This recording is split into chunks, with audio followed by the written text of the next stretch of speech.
Hi everyone, welcome back to our channel. If you have ever wanted to extract the audio from a video and use it for a project, today's tutorial is for you. I'm going to show you how to easily extract audio from a video using the InShot app. It's super quick and simple, so let's jump right in. First of all, find the InShot app on your home screen. Now open it. Next, choose the video you want to extract audio from. Just browse your gallery.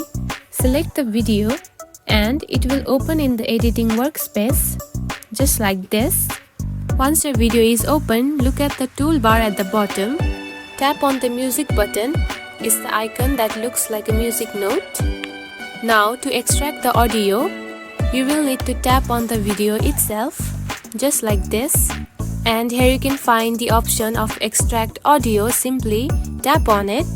Once the audio is extracted, it will appear in the timeline under your video, just like this. Now you can adjust the audio just like you do to other musics. Once you are happy with the audio, you can save it.